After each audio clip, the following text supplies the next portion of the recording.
Welcome aboard the Athletics Can't Wait Jets podcast, your nonstop shop for all things Jets with Tim McMaster, Zack Rosenblatt, and Marissa Dunn. Can't wait. Tuesday morning, and we are starting on time on the Can't Wait podcast. Thanks for joining us, everyone. We got to see something that we have been waiting 2+ seasons to see. Nathaniel Hackett took off the training wheels, and we got to see Zach Wilson air it out a little bit on Sunday night. We'll get into everything, the controversy around the calls, how the defense played, how Zach played, how Hackett called the game otherwise. Lots to get to on this episode of Can't Wait podcast. Tim McMaster here, along with Zack Rosenblatt, our Jets reporter at The Athletic. Subscribe if you haven't already. Give us thumbs up, 5 stars, all that stuff. It all helps us. Zach, we're going to start. We'll get to all the positive. There's a lot of positive to talk about. I genuinely am excited about next week because of this week. And it's been a while since you could say that. But that being said, we need to start with the things that are frustrating, I think, Jets fans more than anything else. It's 2 things. It's the officiating and it's Taylor Swift. I'm turning on her. We've been a pro Taylor podcast. I have had enough, Zach. And we'll talk about it a little bit here. So I guess I haven't had enough, but it was too much on Sunday night in the broadcast. They're way over the top with the broadcast. And I don't want to say that you were part of the problem, but you were part of the problem. You were down there waiting, and you got video of her arriving with Hugh Jackman and Ryan Reynolds and Blake Lively, the whole posse that came in. Just talk about your experience as part of the paparazzi. I am, as someone who is a Taylor Swift supporter, I do agree with your original point that it's gone too far. It's so over the top. It's I need it. Luckily they don't have to play the Chiefs again. Or luckily this isn't a Chiefs podcast. Yeah.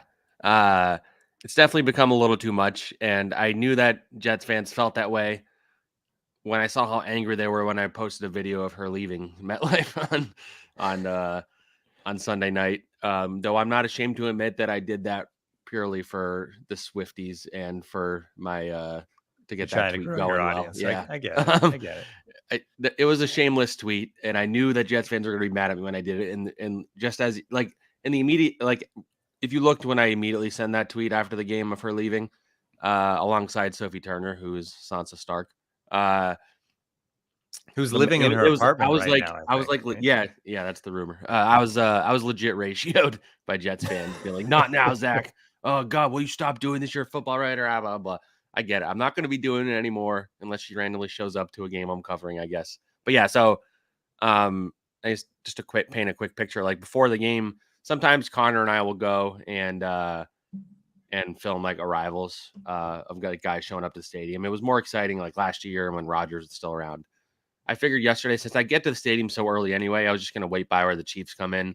And then I found out that's also where Taylor would come in. So I waited. There was rumor. There was I was talking up to the cameramen from NBC who were kind of waiting too. It was only me and them. So I was like, am I in the right place? I expected a million cameras. As time progressed, it started filling up, and there was a lot more media who came down. And I think an hour before the game or so, they finally came in. It was an SUV. There was 2 SUVs. They're kind of waiting. We're from a distance. They made us stay from a distance, and you kind of see them getting out of the car. We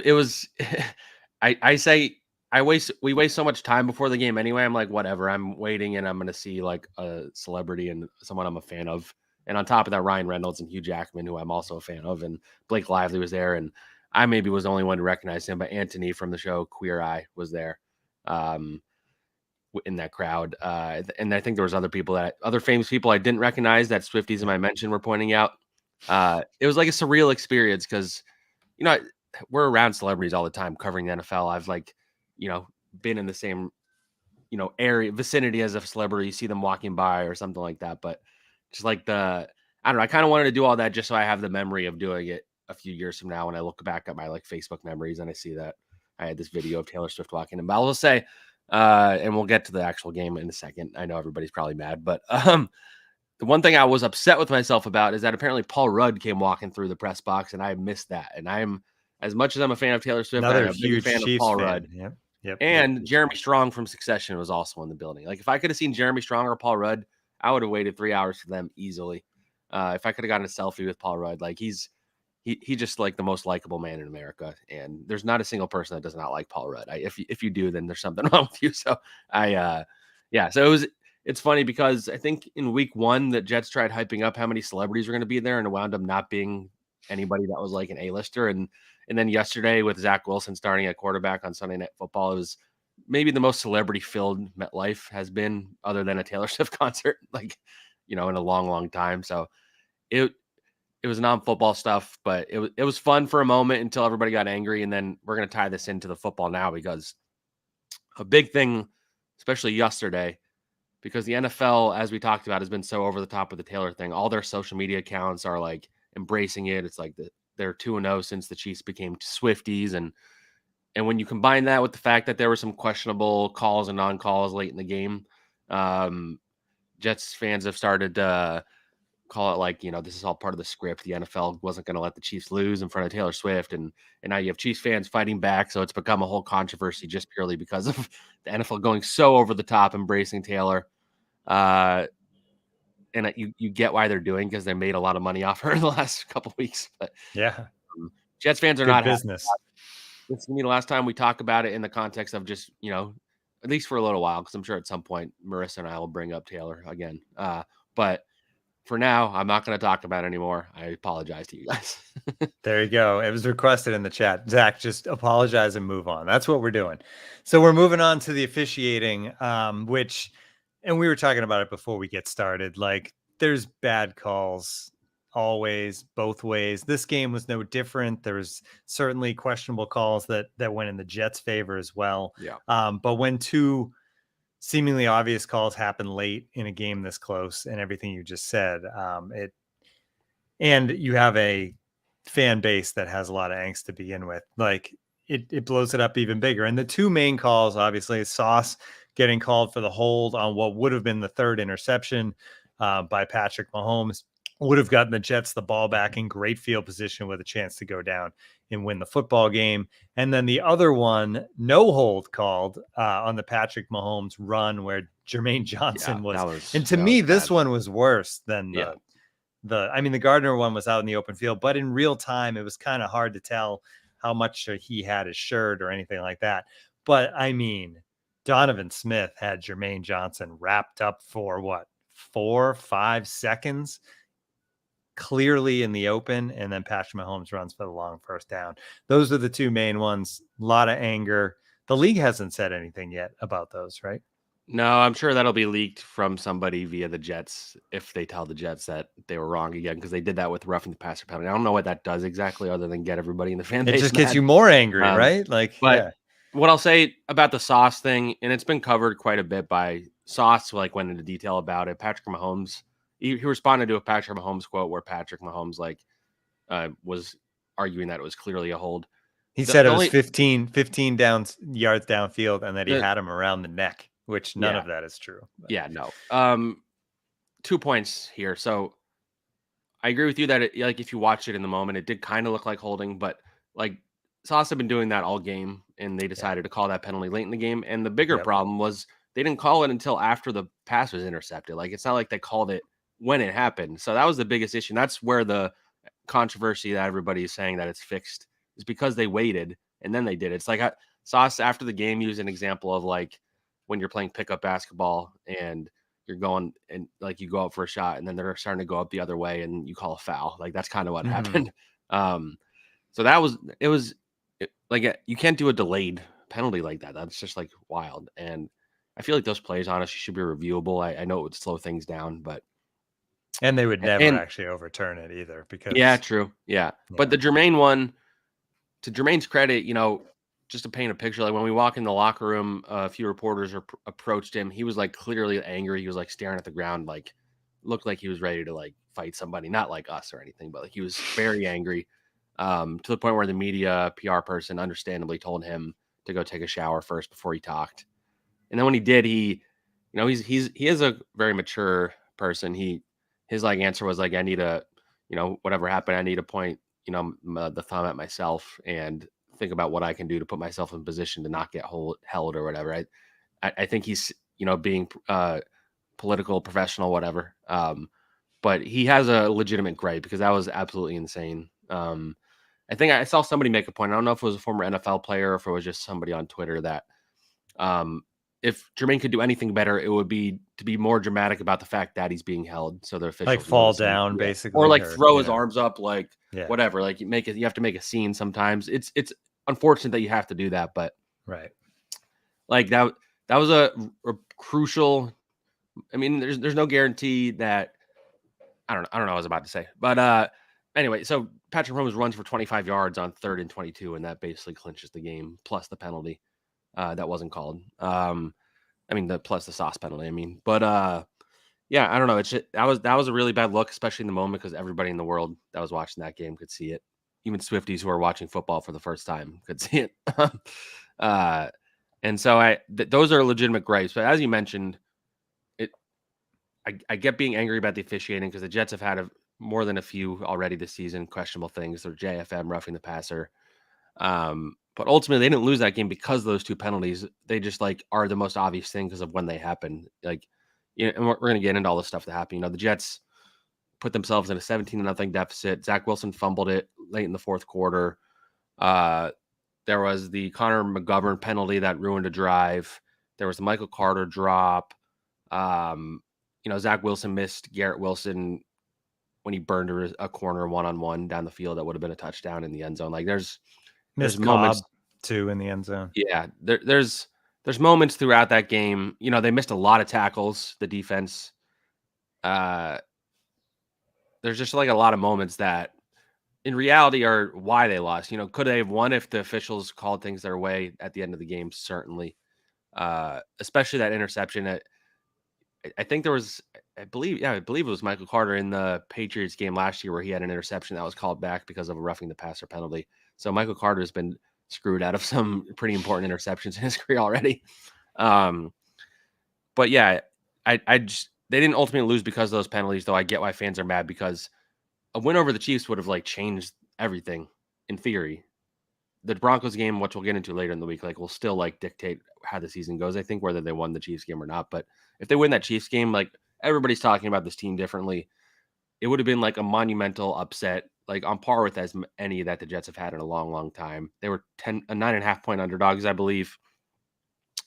And there's a lot that positive takeaway from that game. I still have some concerns about this team going forward, but ultimately, again, just to put a bow on this conversation we're having about the penalty, they didn't lose because of them, even if they were bullshit. So, yeah, and Robert Saleh, I liked his answer about the penalties on that drive yesterday. He said it was a bizarre last drive, a series of unfortunate events, which is a good way of putting it. Yeah, it was a 7.5-minute drive and was aided by calls. It was just bizarre. I don't know if I've ever been part of a drive like that to end a football game, especially a game like that on national television. Unfortunately, I'm still trying to understand what we could have done better, and we're still trying to figure out how we can coach things better. I'll get clarification on the sauce penalty, and we'll go from there. So I think that's a pretty good statement from Saleh, where he kind of calls out what happened without getting himself fined. I will say Saleh was as angry after a game as I think I can remember. As I described in my story, especially when he was asked about things that he was upset about. I was I always sit right up front in the post-game press conference.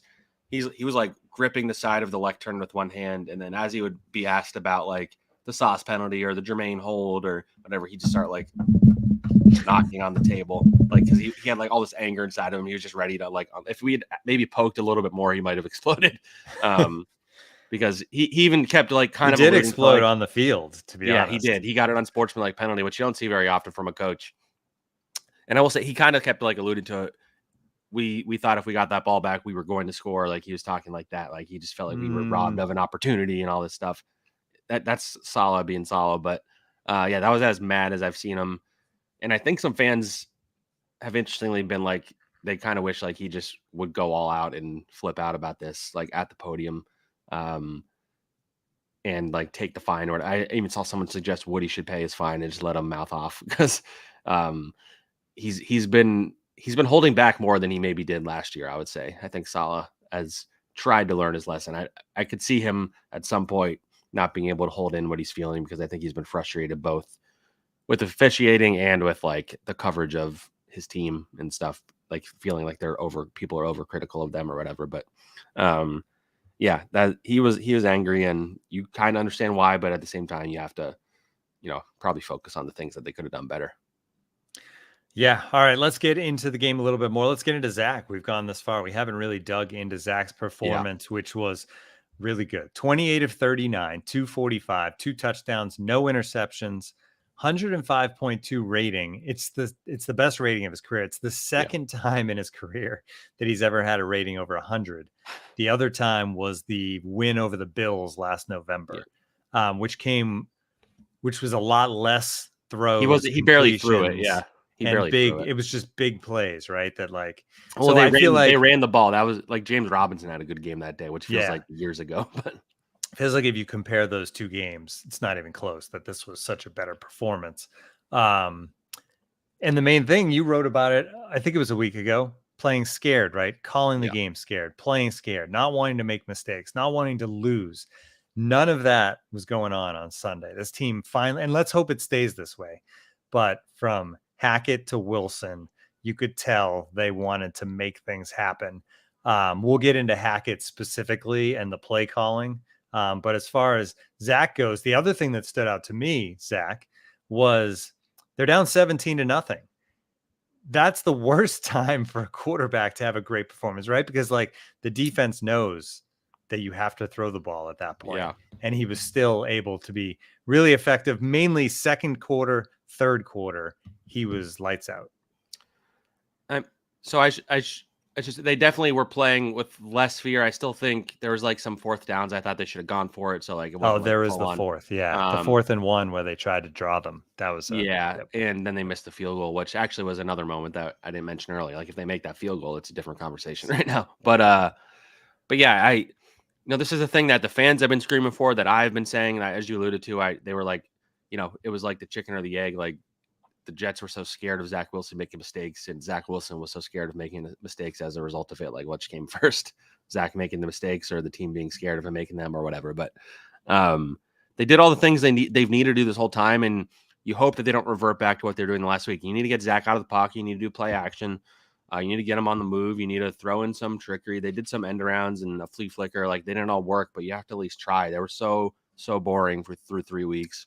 The reverse worked to Xavier Gibson, but but the end was bad. The end around was almost a disaster, and the flea flicker didn't go well. But hey, you're trying. You're opening. But they're trying. Up. That's the whole thing. It just felt like they weren't even trying. They were just trying to like get out of each game, and it was notable to me that a lot of the guys in the locker room after had quotes about how the coaches talked about this week not doing that anymore. So clearly it was like, even if they weren't admitting it to us, it's clear they were like playing conservatively on purpose. So Connor McGovern even said, they told us, we're going to go out there and try to win. We're not going to go out there to try not to lose, which is an important distinction.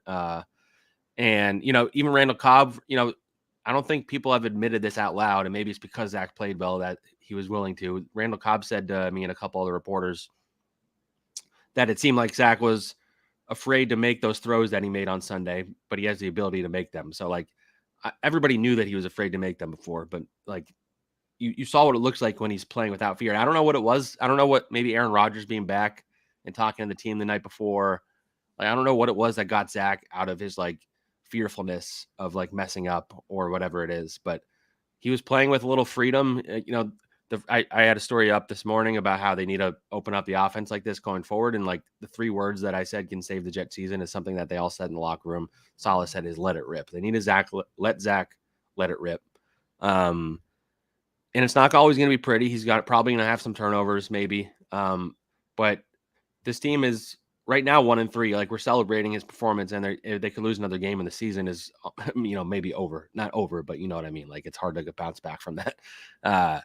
But like you showed signs of life. You should have started it sooner. You hope it's not too late, but they need to be like this every week. If you're going to keep Zach Wilson at quarterback, you can't play conservatively. If you're going to play Tim Boyle at quarterback, you can be conservative because it's not like he's running around and he doesn't really have like a big arm or anything like that. But you need to open it up. You need to get Garrett Wilson the ball. They finally did that, 14 targets. Get Xavier Gibson on the field. Get Ruckert on the field. Give Breece Hall the ball. They didn't give him the ball enough. I'm sure these are all topics I'm stepping on for later, but yeah, like ultimately it's Hackett wasn't coaching with fear as much this week. And I don't know what spurred him into finally doing that, but he wasn't. And so you saw Zach Wilson, even on the, I alluded to him missing Garrett. He kind of underthrew Allen Lazard on like a 48 or 49-yard completion, and Lazard just kind of made a great play. But he gave him a chance to make a great play, right? And yeah, so Zach was taking those chances. Like before, I had the stat in the first 3 weeks, I think he threw 5 deep passes total, like which is 20 yards or more in the air, and completed one of them. And he threw 6. He attempted 6 through 3 games, only completed 1. Attempted 5 alone in this last game. He was great in play action, like 8 of 9. I think on that great drive to start the third quarter, I believe he was like 3 of 3 or 4 of 4 and of 10 plus yard attempts. And the best one was the Allen Lazard touchdown pass, which was one of his best throws he's ever made. Just like an absolute laser into like a heavily covered area. His 2 touchdown passes. What stood out too, like not to interrupt you, sorry. Yeah. There was the laser to a small spot, right? Where he had to throw it kind of behind Lazard, like you were talking about. And then the other one was the exact opposite. It was touch over the defender. Yeah, to Uzama, so, yeah, it was cool to see him being able to do it both ways in the game. Yeah, absolutely. And, we'll get into some other questions we have about this offense and Hackett and things they need to fix. But with Wilson, like, I'm not ready to say he's fixed all of his problems, that this is what, like, we need to see this more than one game. There's still the entire, however many starts he had before Sunday. We have a history with Zach. And it's a long season ahead. There's still, 15 more or 4, how many games they played? 13. So 13 more games. If they want to be competitive, he needs to, realistically, he's not going to be like this every week, but you need him to be like this more than he's not. We're celebrating a game where he threw like 200 something yards, and I get it because he was good. He outplayed Mahomes. I think there was a stat that was kind of going viral where he's the first quarterback to ever have fewer interceptions, more completions, more yards, and more touchdowns in a game than Mahomes dating back to college. That's never happened before. Zach Wilson was the first. My lead to my story today was, and there's always, people always use the saying, like, if an alien showed up today and they watched football, like, what would they think when they watch this? Or like, if this was somebody's first time watching football, they would think X. But you can actually say that because there were Swifties watching that game who probably have never watched football, and they might have walked away from that game and be like, this Zach Wilson guy is better than Patrick Mahomes, huh? Yeah, they're probably like, Travis Kelce. It'd be great if he actually had a quarterback who could. Yeah, exactly. So it's not true, but he did outplay him for most of the game. Mahomes had some, mind-boggling interception throws where he just kind of threw it up. And yeah, I mean, it was just the most encouraging performance we've seen from Zach, and probably his best one, even though it was a loss. I was watching some Good Morning Football this morning, and Kyle Brandt was like, it's a fair point. Like it's great that he played well, but until they start winning, it doesn't really matter ultimately. Like that, like once they start winning, he's like, once they start winning, we'll start talking about the Jets at the beginning of the show. Because every week it's like, if Zach, like I'm a victim of this too, but like after the Cowboys game, it was like, well, he didn't lose them the game, and that was kind of the storyline. It was true, but like he's a number 2 overall pick in his 3rd year. Like this should be the expectation. It's not because of what we've seen so far, but it's the most promising thing we've seen from him. Especially, he probably saved his job. I think it could be argued that if it had gone poorly, he might not be starting very much longer. He probably saved himself for a few weeks at least, unless the Broncos game goes terribly. But yeah, it's encouraging. And if they can keep this up, if Zach Wilson can play like this and the offense is opening up a little bit and it's not the most boring offense in the NFL, like they can win some games, they can beat some teams. Maybe they don't make the playoffs, but they're looking a little better at the end of the year. And Zach Wilson kind of gets them through the year until Aaron Rodgers comes back. So Zach, had been blasted by everyone, right? Yeah. Throughout the first month of this season, from broadcasters to Joe Namath to everyone. Now suddenly is the guy everyone wants to defend, and that's because of Rodney Harrison. So Rodney Harrison picked a bad moment to be tough on Zach. Zach plays great, no question. Everybody's saying Zach plays great. And in the post game, Rodney Harrison on the field interviewing Chris Jones calls Zach garbage, and really goes beyond that to like not accept Chris Jones's answers. Basically, which really was weird in my mind. I mean, Rodney Harrison's a former player. He's not a broadcaster. He didn't go to school, but it was incredibly unprofessional. Like that whole interview was unprofessional. I felt really uncomfortable for Chris Jones, honestly. It was like very awkward when I watched and that he clip. handled it great. Like, He did. Tip of the cap to Chris Jones, who just stuck to his guns and what he was saying. But because of that, LeBron is now, pumping up Zach. Micah Parsons went on and on while on Twitch supporting Zach. All these people are now supporting Zach. And Rodney Harrison apparently reached out to the Jets and did the apology trip yesterday, right? Yeah, I mean, that's Salah kind of alluded to that without saying it directly. Yeah, it was weird. Like I've been critical of Zach, not in that way. He was not a good quarterback. There's no evidence that he was good up until Sunday. But yeah, for a broadcaster in an interview with that setting, to the Chiefs' credit, Willie Gay made waves. We talked about this last week for like kind of laughing at a question about Zach Wilson. After that game, the Chiefs were raving about Zach as if this was like his arrival. Like Chris Jones was saying how the Jets can be special if Zach Wilson is that good. Justin Reed was like, I had a feeling he was going to start showing what they drafted him to be, and I was just hoping it wouldn't be against us, but it was. Andy Reid was, positive about him. I think the Chiefs linebacker Drew Tranquil raved about him. So the Chiefs walked away from that game impressed. And, a part of this that I didn't bring up, and Zach deserves credit for, accountability was a big problem for him. And that was I've alluded to Rodgers. Apparently his message to the team on Friday was about accountability because he had seen guys pointing fingers at each other on the sideline and all that stuff. And his message when he talked to the team on Friday, the team hotel, was about not doing that. And Zach last year, as we know, because of Connor Hughes' question, he did not take accountability. It kind of led to the disaster of last season. He was benched, not because of that, but I'm sure it was a factor. He had a lot of trouble pointing the finger at himself last year, I would say. And he was first shown on TV on the sideline saying, "I lost us this game" to Thomas Morstead. And you saw Lazard and Cobb going up to him. And he apparently said it again in the locker room after Salah spoke to the team, and all the guys have kind of rallied around him to say it was not your fault. You did everything you could. His fumble was a problem, and it's absolutely worth criticizing him for that because he kind of said how he needed to do a better job of sliding the protection over because he could see there was a guy that was coming off the edge. And I think he kind of was thinking ahead before fully grabbing the ball. You kind of see that in the moment. It looked kind of when a receiver starts to turn his body before catching the ball kind of thing. That's what it looked like to me. And that was bad. But Zach Wilson did not lose in that game. He almost won it.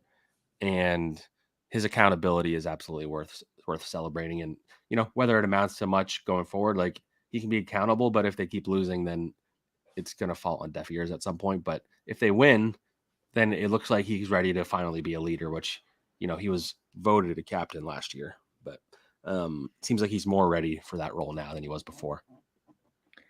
All right, let's get into the play calling a little bit more. We talked about the fact that the training wheels came off and there was some exciting calls and some interesting stuff. But if we want to turn it to the still negative, Gibson got in, Rucker got in, but apparently in order to get those guys touches, the trade-off was Breece Hall, which it shouldn't be, but that's how it seemed to play out on Friday, where Breece Hall was great in limited action because he only had 6 carries in this game. Dalvin Cook had 5.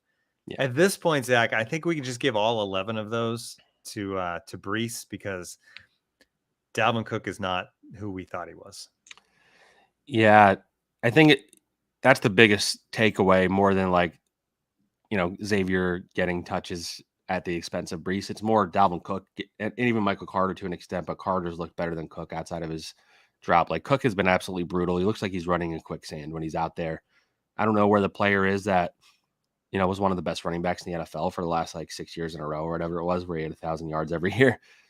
Or maybe he's still hurt, or maybe he's getting his sea legs under him. I don't know what it is, but every time he goes in there, he just runs right into the defense and he goes to the ground. And it is kind of tough to watch. A source, I'll say, kind of referenced LaDainian Tomlinson as an example. He kind of reminds this guy of what LaDainian was like when he came to the Jets, but LaDainian was more productive than even Dalvin has been. So we haven't asked Salah or Hackett about it yet. I think we do need to ask about him. They'll probably say some professional response. It's pretty clear that was a move that was made for Aaron Rodgers, I think. And ultimately it was the wrong one, especially with Rodgers not here. You're paying this guy $7 million guaranteed this year, and he is just a minus. Like I tweeted a stat about his EPA, or about the Jets EPA per play when he's like in the game would be the 32nd in the NFL, and when it's Brees in the game, it's I think they're like 9th or 10th. So like literally they're the worst running team in the league when Dalvin Cook is running the ball. He's just not a threat, and when he's in there, I think he does help in like protection sense. Like he's better at picking up blitzes than maybe the other guys, but you're sacrificing a lot by putting him out there. I do know they have a workload stat, whatever you want to call it, a pitch count that they keep calling it for Brees Hall. I don't know at what point they remove that, but either way, he played enough snaps that he had 3 catches, I think, and 6 carries. There should not be a game where he ends with 6 carries. I know the week before he had like 15 carries for 14 yards or something terrible, but or 12 for 18. I can't remember what it was. It's not going to be like that every week, but you have to feed it to him. And if it's not working, then fine. You can say we gave it to him. It didn't work, so we went away from him, but it was working. He had some really good plays. The run blocking was really good for most of the game. I had no complaints about the offensive line. Zach only got sacked especially twice. especially the right side. Joe Tittman has been kind of a revelation through 2 weeks, honestly, at right guard. And I know it's funny you see the journey from training camp to now. Like fans kind of first were freaking out because Joe wasn't getting any first team reps in camp, and people were like flipping out about picking him instead of John Michael Schmitz or whatever. Now you flip it, and John Michael Schmitz has been struggling for the Giants, and fans were first calling for Joe Tittman to start over McGovern, and now he's like arguably been, if not their best, at least maybe arguably their best of the last 2 weeks at right guard, a position he was not drafted to play. And then you have AVT on the right side, who's always consistent. And then, and I tweeted a screenshot of this on Brees's like 42-yard run or whatever it was. It was Joe Tittman, AVT, and Jeremy Ruckert in the second level clearing hole.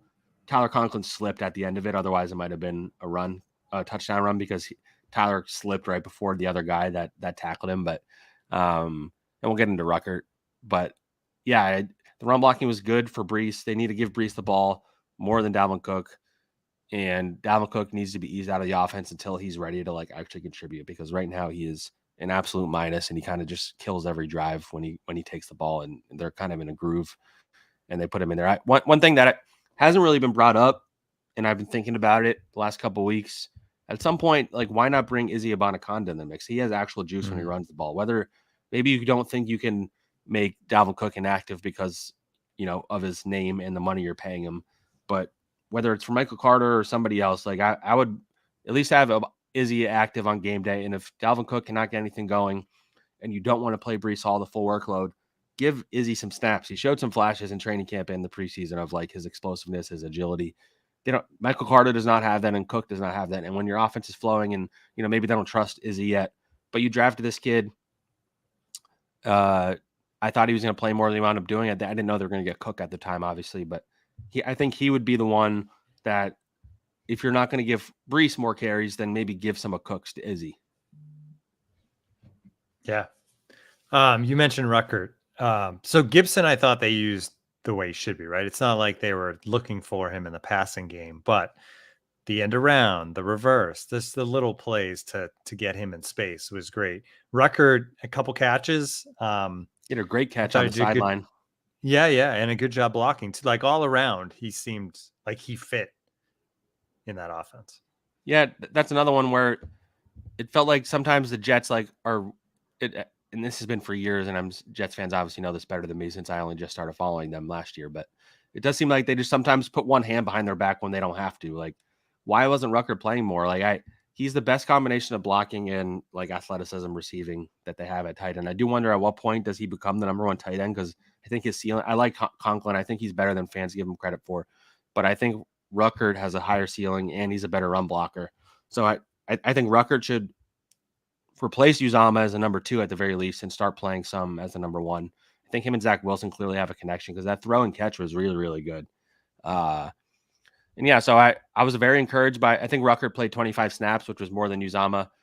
Xavier Gibson, I believe, played 11 snaps. And as we've been calling on this podcast, and a lot of fans have, like, get him the ball in space. McCole Hardman's still not really playing much. Clearly the coaching staff just does not like him. Like, at a certain point, you just have to like accept that, take that as a loss, I guess, free agency wise. They paid him $4 million or something. And between that and Dalvin Cook, that's like $10 million down the drain. But yeah, it's not our money. If McColl, yeah, it's not our money. If McColl's not a guy you're going to use, then use Xavier. I mean, I thought it was notable the other day when Saleh was asked about McColl again. Maybe we'll stop asking him about him because it seems like they're just not going to play him. Someone just asked if Hardman is hurt. He is not. I just don't think I don't know if they don't trust him or what it is. But yeah, when he was asked about him last week, he kind of pivoted to be like, well, we also need to get Xavier Gipson out there more. And then they did that, and they did get Ruckert out there more, but they didn't get McColl out there more. And I'm sure McColl's frustrated, especially in a game against his old team. But yeah, I don't know what's going on with him. But yeah, I was encouraged, and I think 10 to 11 snaps is probably the right amount of workload as you ease Xavier Gipson in the NFL. He is an undrafted rookie, remember? But by the end of the year, and I don't know, at one point, maybe after the bye, maybe a few weeks after that, I'd like to see Xavier replacing Randall Cobb for most of his snaps on passing downs. I know you trust Cobb more, but he just doesn't really bring much in terms of athleticism. They don't really look to him because he doesn't get open. I just think Xavier Gipson, he's their most fascinating playmaker on offense if you look beyond the obvious ones like Garrett and Brees. And so at some point, I'd like to see him be a bigger part of the offense. I don't think you need to right now. I think 10 snaps, like I said, is perfect. Use him as a gadget player, get him out in space, give him the ball out of the backfield, whatever it is. Use him like you used Braxton Berrios, which I think the plan was with McColl, and then they just kind of like went away from that. But so make Xavier like a more athletic Braxton Berrios, and I think that'd be fun. But yeah, Ruckert, I think his role is only going to grow, or it should, and I'm curious to see what that looks like in the coming weeks. Let's talk about the defense. That's the one thing we haven't covered so far. Much they didn't really get to Mahommes much. 1 sack, right? A couple of halves. You could count the face mask penalty on Bryce Huff kind of as a sack because it led to the safety, obviously. But overall, after a rough beginning, they shut it down in the second half and were impressive. But let's focus on a few different players. One, Bryce Huff. Yeah. Beast, Zach. Everybody, the fan base loves this gone guy, beyond, and he just continues to bring it. I was gonna say it's gone beyond like the kind of like jokey thing I do about him because I do think he's very good, but he was legit dominating every time he was out there. Like he's so fast off the line, and it's getting to a point now where I know they only play him on like pass rushing downs, but and maybe they don't trust him in the running game, and you have like all these defensive ends, and that's why you rotate. But like I don't know, he's at a point now where I think you should play him more than 20 snaps and just I don't know. I don't know the right answer because I do think part of why he's maybe able to be as fast as he is the entire game is probably because they don't play him as much. But like this kid is so talented at rushing the passer. He wrecked havoc on their offensive tackles. They could not handle him. The face mask happened because he got around. What was it, Jawan Taylor or was it Donovan Smith? I can't remember. It was one of their tackles. He got around him, and that's why he face masked him. And that's why it was a safety. He would have sacked Patrick Mahommes there because he got around so fast. And just like it was on the blind side, right? So Mahommes wouldn't have even seen him. Oh no, it wasn't on the blind side. No, it wasn't. I don't think it was. No, it was coming off the left. Yeah, but and like and this is dating back to last year and the year before. Like on a per snap basis, there is like not a more efficient pass rusher than him in the NFL. And that doesn't mean he's the best pass rusher in the NFL. Like in terms of efficiency, like he just gets after it. His time to pressure is often like crazy. Like I think I saw some like his get off was like a half a second, I believe, on the safety play. Like he's just so fast, and he throw, especially because maybe it's because of that rotation again.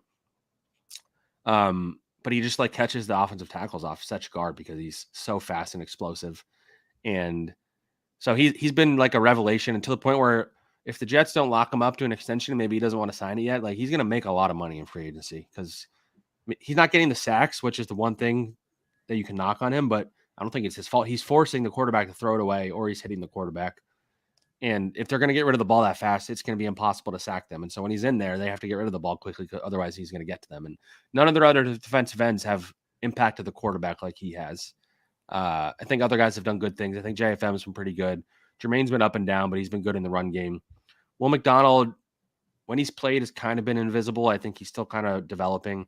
And Carl Lawson is somebody that at some point we'll have to go deeper into because it's been weird to me. Maybe he's just not healthy. I don't know, but he's become a bit player to the point where I don't really know why they brought him back if this is what he was going to be. He did miss a lot of training camp. They can use whatever excuses they want, but you're not playing him at all. And this is a guy you paid a lot of money for a couple of years ago. I thought he was better than fans gave him credit for last year. Maybe not as good as the contract he signed, but he's just like not a when he's out there, you don't even notice him. I've never noticed Carl Lawson in a game this year. Quentin Williams has been very good. Al Woods was a surprise inactive. We haven't really asked Saleh about that. I didn't really get that, especially when you see how much the Chiefs were able to run on them. Pacheco was fantastic, and they had trouble tackling him, and Al Woods is a run stopper. So I do wonder what the thought process was there. But the defensive line has been solid, but Bryce Huff has been the most impactful pass rusher, him and Quinnen. And he's going to make a lot of money, and I do wonder if he's become a priority for the Jets to keep him or what, because he's young, he's talented, and I would sign him now before it gets very expensive. But also, if you're only playing a guy 20 snaps a game, like, can you really justify paying him over $10 million a year or whatever it is? I don't know. Yeah, you have to look at the roster, right, and the guys that are coming off of it next year. And there's definitely, they keep bringing in guys too, though. But like Lawson, yeah, it'll be interesting because you got to play Will McDonald at some point also, and they just have so many pass rushers. It's tough to figure out who to pay, right? We'll see. The other guy I wanted to mention was Quincy Williams, who 13 tackles, pass coverage again. Like there's been a couple games where there was a standout play with him in pass coverage that happened again against the Chiefs on Sunday night, and he's like, it's amazing to think back that this team just claimed him off waivers, that he was just out there. For all the criticism that Jets fans have want to levy at Joe Douglas, and some of it's warranted, he's been very good on the waiver wire, and Quincy Williams is one of his best moves he's made. And I feel like at the time it was probably like, oh, they just brought him in because he's Quinnen's brother, and maybe that is why, I don't know. But like he was, sometimes you get lucky. Yeah, but he they brought him in. He was a raw player. Jeff Ulbrich, I asked Ulbrich about Quincy the other day. I was like, what's it been like seeing him develop into what he is? Because I know when he arrived here, he was very raw. And he was a great athlete from day one, like a really, really good athlete. But he just did he had to learn the finer points of playing football. Like even last year, you would see him. He would either make a huge play or give up a huge play. There was like no in between. That was kind of like the Quincy experience. And he's really rounded out of his game. He's become confident. He's become vocal. And there aren't many linebackers who are as athletic as he is and that can move around the field like he does. And so that makes his ceiling really high. That's why I kind of was worried the Jets would lose him this offseason, because I thought somebody would try and come in and give him a lot of money. Jets got him for less than I thought he would get. I think something around like $6 million a year, something like that. I think it's going to look like a bargain. He's on track to be a potential Pro Bowl player. I think I think he's been that good. And yeah, I think it's going to be easier when they eventually have to move off from CJ Mosley, because you have Quincy there. And I think you only really need two good linebackers. And CJ had an up and down game. He had some really good plays. He had some bad ones. CJ had a play. So there was a moment where Isaiah Pacheco had a long run and he did some push-ups on the ground as he was getting up as like a taunting thing. And then on the next play, Pacheco got another 10-yard run.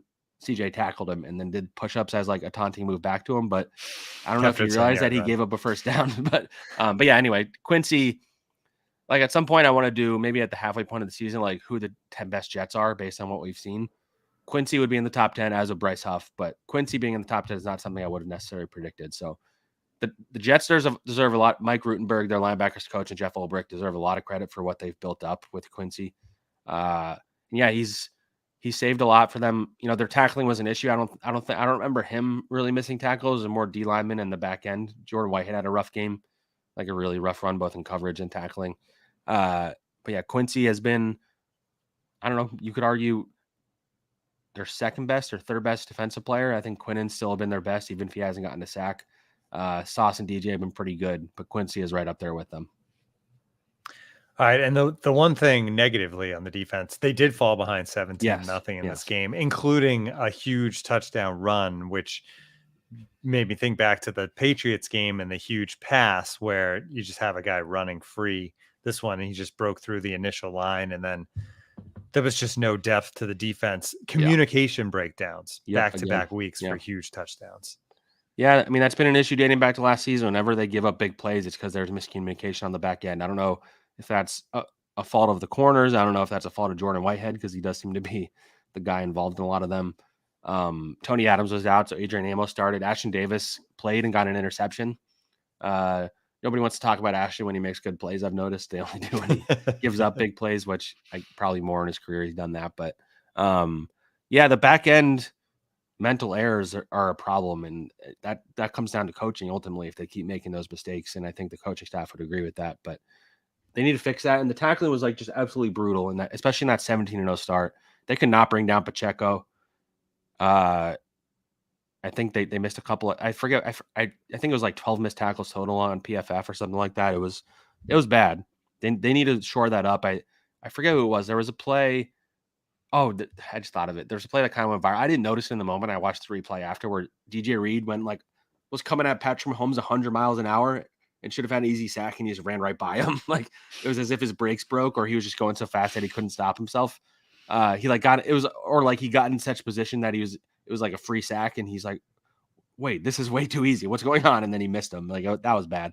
And I believe there's on the long Pacheco touchdown run, I forget who missed the tackle at the defensive line. I believe it was JFM, but I'm not 100% sure about that. But the initial guy missed the tackle, and then everybody else couldn't get off their blocks, and so he ran all the way for the touchdown. I think it's fair to be upset with like the defense. Again, it keeps happening. This is about what I was basically about to say. Robert Papalia just said great defenses don't give up big plays. Every time you look at the end of the game and the numbers like back up the Jets being a great defense, they don't give up a lot of points. If you look at the passing yards from the other quarterback, they're not very good usually. And they're usually pretty good at run stopping. They weren't as much this game. But it's this at the beginning of the game, they've been awful. I think this happened to start last year. And if they want to be considered a great defense, they have to get after the quarterback. Other than Bryce Huff, like they have not brought the quarterback down very much. For as hyped as this defensive line has been, they have not done that, and they keep giving up. They keep falling into these holes when they don't have an offense that's necessarily built to come back from behind. So they need to get that fixed up. I think until they show that they can do that, you can't call them one of the best defenses in the league. They need to be it in the first quarter, not the second, not just the second through fourth. Even if, I guess if you flipped it around and they were good 1 through 3, I don't know how that would change the conversation, but they're doing their job to a degree, but they're not being a great defense. And that was what they were billed as. Yeah. We got one question that came through before we say goodbye that I thought was an interesting one. Does Brown get his job back when he comes back? That's an interesting one. I don't have a good answer. It depends on, I think we have at least 2 more weeks to see how this group looks together. Yeah. I think as of now, it would be a bad move to change what they have going right here, but I know they also respect Dwayne Brown quite a bit. So maybe what you see is they try and ease him back, wait to see if somebody else gets hurt because they have that kind of luck.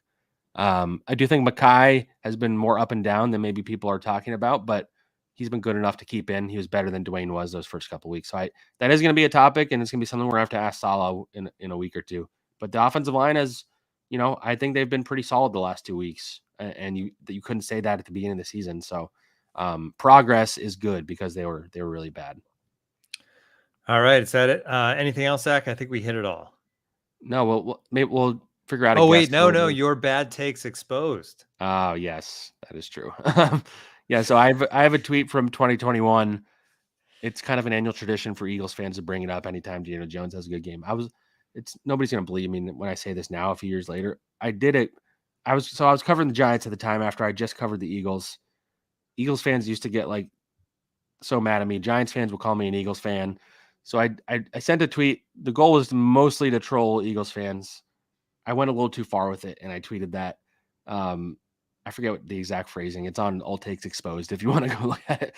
But basically, I said that it's not the idea was that it's not even close. Daniel Jones is better than Jalen Hurts. Like it's not even a discussion. And in like 2 weeks after that, you can even see in the replies, I admitted that it was stupid.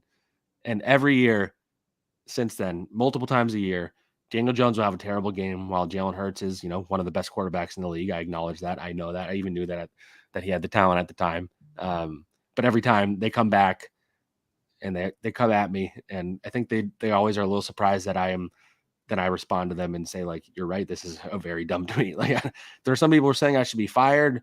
I had one particularly, like, basically one person kind of called me a Nazi for tweeting that. So people are taking it pretty well. I think it's funny. I don't care that much. Everybody has bad tweets, and I have some people like, you still didn't delete this. Like, it's funnier that I haven't. Like, I don't still believe it. It is. And like deleting tweets is lame. Like, if you have a bad take, just like own it and say that it was bad, or double down, which some people do. It was a dumb tweet then, it's a dumb tweet now, and it's funny to me that, like, I'm from South Jersey, which is full of Eagles fans. I'm in like a bunch of group chats with like my fantasy league and my brothers, and I always like to bring it up, and then they all make fun of me for the tweet. So anyway, so yeah, I'm on Old Takes Exposed today. So congrats to me, I guess. Good job, Zach. Good job. Can all hope to get there someday. That's going to do it for this edition of the Can't Wait podcast. We're going to be back on Thursday, I think, to preview the Broncos game, and it's going to be fun. We'll talk about Sean Payton. We'll talk about Zach Wilson going up against a bad defense and what that means. So a lot to talk about later in the week. Thanks for joining the stream. If you did today, we appreciate that, or listening to the Can't Wait podcast.